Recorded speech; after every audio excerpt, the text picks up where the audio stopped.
नमस्कार, आपके साथ मैं हूं Surabhi Sharma. Full and final की करने जा रहे हैं शुरुआत 4 बजे की। सबसे पहले जानिए 4 बड़ी खबरें अब आपके सामने होगी और साथ ही महत्वपूर्ण खबर यह है कि किस तरीके से इजरायली एम्बेसी के बाहर फायरिंग की घटना को अंजाम दिया गया। वहीं अब दूसरे वॉर फ्रंट से खबर ये, जहां रूस की 10 आईसीबीएम कैसे तैयार हो चुकी है, क्या बड़ा संकेत है, इस तैयारी को कैसे देखा जाए, करेंगे एक्सपर्ट से सवाल। वहीं यूक्रेन में न्यूक्लियर वेपन, एक बड़ा सवाल। आज के इस हालात में यूक्रेन की न्यूक्लियर वेपन को लेकर आ रही खबर के बारे में भी एक एक डिटेल जानकारी होगी आपके सामने। वहीं पहली खबर है डोनेट्स्क में रूसी सेना पर हमले की ये तस्वीर, जहां रूस के T-90 टैंक पर अटैक हुआ है और यूक्रेनी फोर्स ने एक दिन में रूस के 4 टैंक को कैसे तबाह किया, वो तस्वीर देखिए।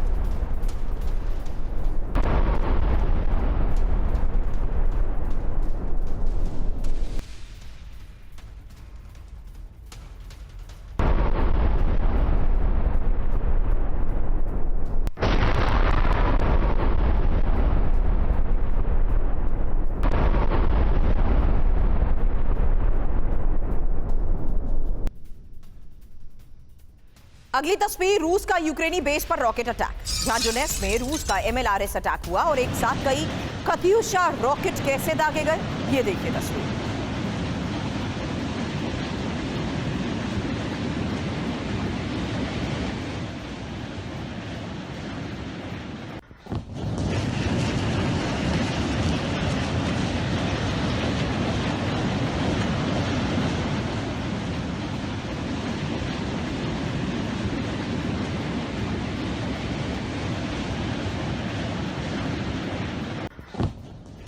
और अब खार्किव में यूक्रेनी सेना का MLRS अटैक। एक और खबर है जहां वैम्पायर MLRS से बड़े हमले को अंजाम दिया गया और हमले में 17 रूसी आर्मर्ड व्हीकल्स कैसे तबाह हुए, देखिए तस्वीर।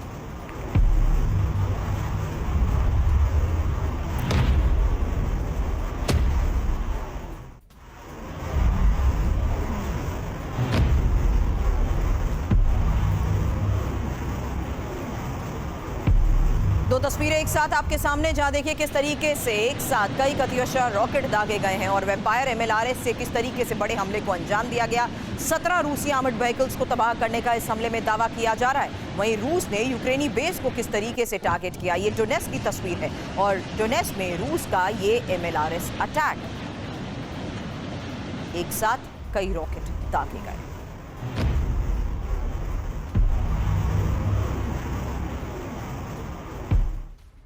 और कुर्स्क में यूक्रेनी सेना पर गुरिल्ला अटैक, एक और तस्वीर जहां रूसी फोर्स ने यूक्रेनी ठिकानों पर जिस तरीके से हमले को अंजाम दिया। वागनर ग्रुप के लड़ाकों ने घेराव कर ये फायरिंग की है।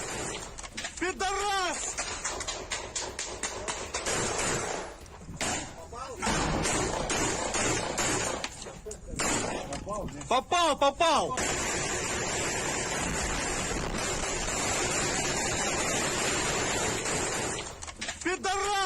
आमने सामने की इस जंग में एक और तस्वीर, ये तस्वीर होगी क्रेमिनिया में रूसी सेना पर अचानक हुए उस हमले की, जहां यूक्रेनी सेना की फायरिंग से रूसी सैनिक कैसे बाल बाल बचे, ये देखिए।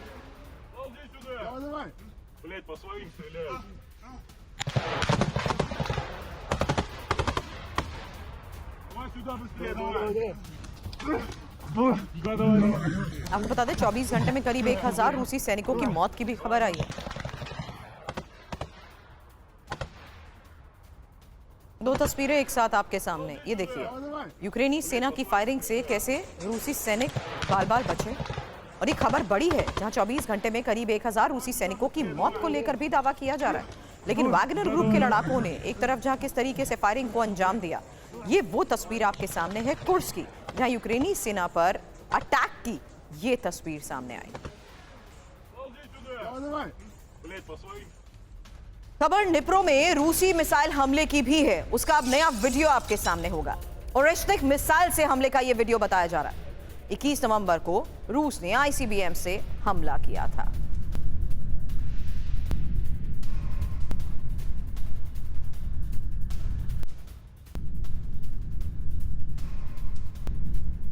और कनाडा में नेटो के खिलाफ विरोध प्रदर्शन की अब तस्वीर देखिए, जहां मॉन्ट्रियल में फिलिस्तीन समर्थकों का ये प्रदर्शन हो रहा है और प्रदर्शनकारियों और पुलिस के बीच इस बीच कैसे हिंसक झड़प हुई, ये देखिए। 300 नेटो अधिकारी मॉन्ट्रियल में ही मौजूद हैं और उस दौरान जिस तरीके से ये हमले और हिंसक प्रदर्शन की तस्वीर सामने आई, आपको बता दें मॉन्ट्रियल में फिलिस्तीन समर्थकों का ये प्रदर्शन, जहां हालात बिगड़ गए और हिंसक झड़प की ये तस्वीर सामने आई।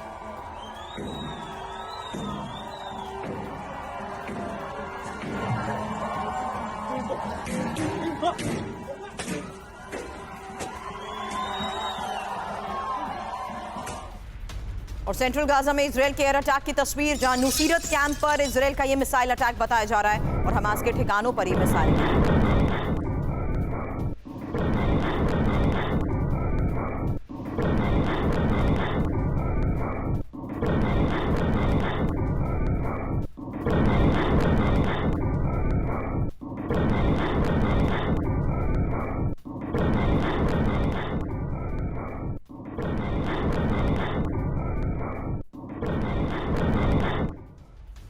वो फ्रंट से आ रही हमलों की ये तस्वीर आप देख चुके हैं, लेकिन इस बीच आपको बता दूं, बड़ी खबरों का मैं रुख करूं और उस पर चर्चा के लिए आपको बता दूं, इस वक्त मेरे साथ major general retired GD Bakshi sir join कर चुके हैं और साथ ही कमोडोर रिटायर्ड जीजे सिंह सर रक्षा विशेषज्ञ के तौर पर इस वक्त हमारे साथ हैं और पूर्व राजदूत दीपक वोरा सर भी इस वक्त हमें कर चुके हैं ज्वाइन। स्वागत है सर आप सभी का। शुरुआत करने जा रही हूं बेरूत में हिजबुल्लाह के सेंटर पर हुए उस बड़े अटैक की तस्वीर के साथ, जहां इजरायली मिसाइल हमले में हिजबुल्लाह की इमारत कैसे तबाह हुई। देखिए ये मिसाइल हमला था, मिसाइल हमले से हिजबुल्लाह का कमांड सेंटर जमींदोज कर दिया गया।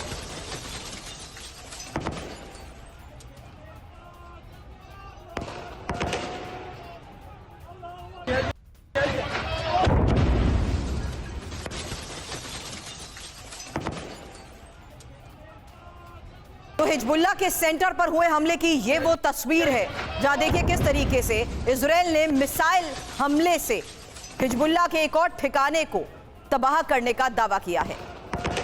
दावा यह कि हिजबुल्लाह का कमांड सेंटर था जो उनके निशाने पर आया और देखिए किस तरीके से मिसाइल हमले में यह इमारत जमींदोज हुई।